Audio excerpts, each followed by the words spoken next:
My goodness, Stellantis CEO quits because of, enormous losses at the company. And then the company posts another huge loss, nearly 3 billion US dollars. Hello, my friends. Welcome to the channel. I'm Sam Evans, and I've made some predictions that were wrong and some that were right. This was one of the ones that was right. When Stellantis was making money, and they were making a fair bit of money, I said it was all not vaporware, but it was short-term ice cream happiness. Eat the ice cream, you feel good in the short term, then you get really fat and you feel bad in the long term. That's sort of what Stellantis was. And now, the empire of Stellantis, we're talking so many brands, it's collapsing. What's going on? Well, for one, the company is it's been mired in a war between its former CEO and its dealerships. Its dealerships are saying, guys, we're in trouble. We're going to have to close down. We're losing money. And the CEO was criticizing the dealers publicly. The dealers were criticizing the CEO publicly. He gets fired. He says that he left, but we all know he got fired. And then Stellantis, they were losing money already, lots of money. And now it's getting even worse. Stellantis expects the hit from restructuring costs and the initial impact of US tariffs to mean they'll lose 2.7 billion US dollars in the first half of this year. That's a pretty big loss for a company that has no real prospects in terms of future cars, where you get excited and think, wow, look at that technology, that's really good. They've got one thing that I think is good. They have a 50-50 joint venture with Leap Motor to sell cars in Europe and outside of China. That's a good deal. Leap Motor make very good electric cars that are affordable. Other than that, though, I just don't see how this can end well. I have heard as well Stellantis have been in talks with Chinese automakers to sell some of their brands, including in particular Maserati, which is losing huge amounts of money and selling very few cars. The automaker said its initial estimate of losses was that tariffs imposed by President Donald Trump on US imports cost it $300 million, about $340 million US dollars, due to lower shipments and production cuts as the company adjusted manufacturing levels to the trade duties. So the truth is they're saying it's because of tariffs, but it's not. They lost $2.7 billion and about $340 million of that was from the tariffs. So you're still looking at nearly $2.4 billion of losses, which had nothing to do with the tariffs, according to Stellantis themselves. North American shipments, though, or deliveries of cars to dealers, distributors, or retail and fleet customers fell by a staggering 25% year on year in the second quarter, Stellantis said in a news release on the 21st of July. A 25% fall in a single quarter is disastrous. Stellantis said it was seeing weak demand in Europe as well, especially for its vans, which used to be popular. The company's preliminary first half results, which compared with a $5.6 billion net profit 1 year earlier, underscored the challenge for new CEO Antonio Velosa, who was appointed in May after very poor results in 2024 and public scrutiny and public fighting, like ridiculous TMZ style stuff, led to the firing of former CEO boss Carlos Tavares.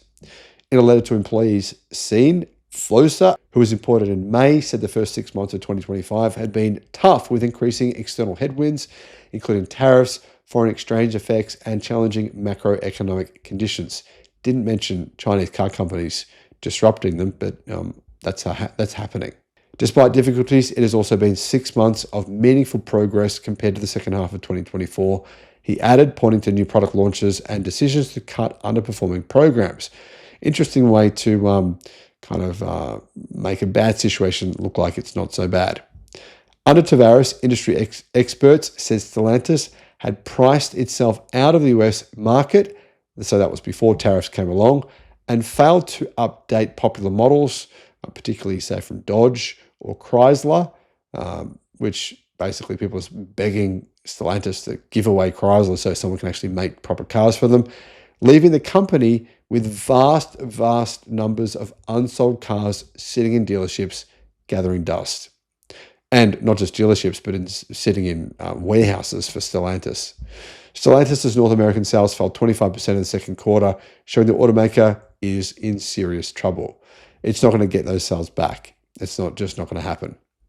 Last year, Stellantis imported over 40% of the 1.2 million vehicles it sold in the US. So you can see the US is not a huge market for it, mostly from Mexico and Canada. In April, the automaker said it had reduced vehicle imports in response to tariffs and would calibrate production and employment to reduce impacts on profitability. Stellantis said it booked 3.3 billion euros in pre-tax charges for the first half as it cancelled vehicle programs, including a hydrogen fuel cell project. Now, guys, see many companies, I believe Renault just cancelled one as well. General Motors just cancelled a hydrogen factory. Numerous car brands have cancelled their hydrogen plans within the past 6 months. It's collapsing.